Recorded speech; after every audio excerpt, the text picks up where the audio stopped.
was it like for you to join this amazing world of Zootopia as new characters? I mean, I was excited to get the opportunity. There were so many beloved characters in the first movie. I was like, man, how do they even have room for anybody?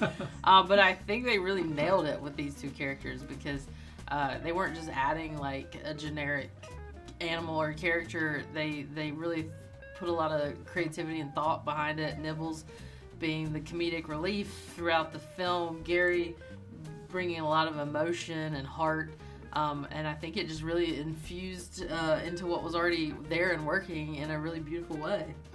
I was a big fan of the first one. So when I went in to meet with them, I said, how can you possibly top that? I mean, it's so good, but somehow they're able to make it, funnier, more clever, more entertaining, bigger in scope. This is, the most ambitious animated film of all time at Disney. We're the new kids on the block and just feel really lucky to be part of this family. So cool, yeah. I mean, it is a really big movie, of course. Sequels can be challenging, right? Mm-hmm. So already it's challenging to make a sequel, but then to bring in these new characters. But, I just saw the movie and what would the sequel be without these two characters? It's like an important ingredient, really. You've both had wonderful careers, obviously. What is it like now stepping into the world of Disney animated feature?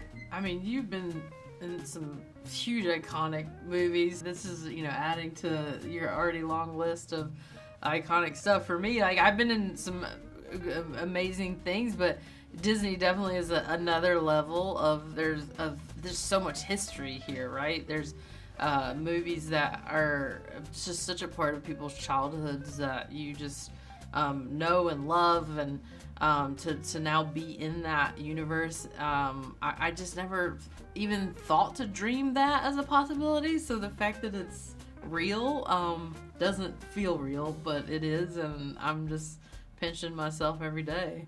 I was at the iconic Disney animation building, and I was walking down one of the hallways, and on the wall framed there was a color painting of hundreds and hundreds of iconic Disney characters, from Snow White, Tarzan, Pinocchio, all of that. And there was Judy Hopps and Nick Weil.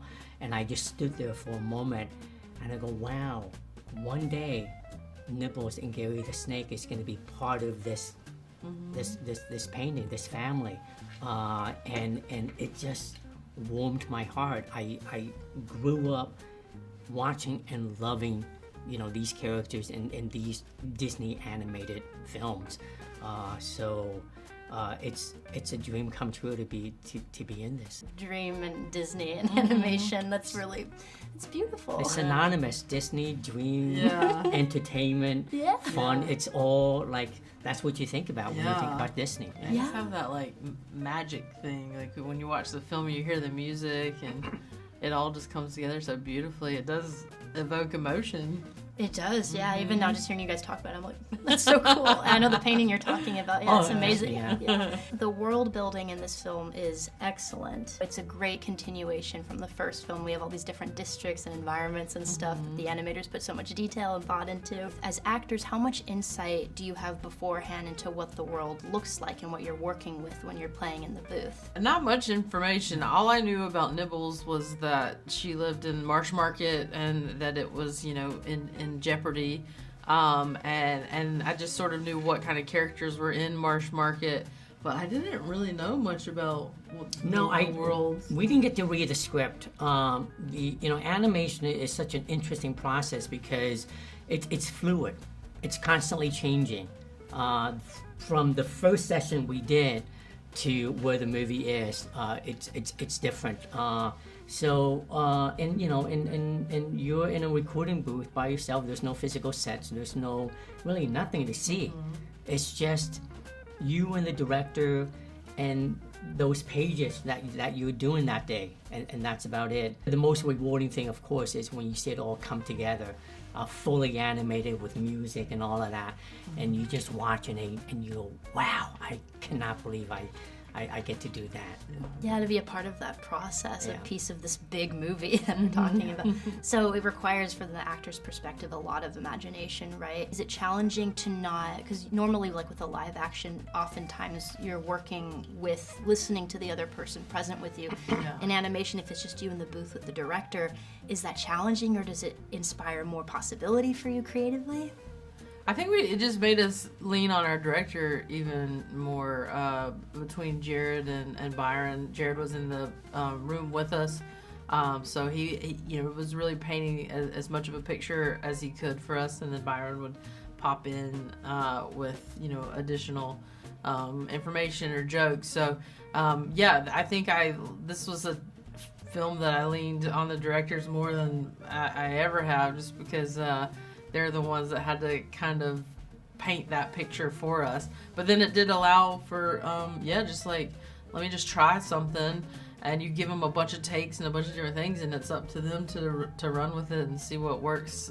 Because they're the ones looking at the animation and helping create it. And they do all that magic sauce outside of us. For me, it's so different with live action. Live action, you're also dependent on a lot of the facial expressions that you bring to the scene, and your body movement, your interaction with the other actors. But with voice acting, I find myself being more cognizant of how I sound, how I say the lines, and how it comes across. And sometimes, because I'm only using my voice and nothing else, I find myself like clenching my body, every muscle and body to get it in a certain way, and with live action, I would not do that, you can't go, but with voice acting, you can, it's just the voice, and that's where the animator comes in and provide the other half of the performance. But it's really interesting, and I'm the new kid, and I'm learning a lot.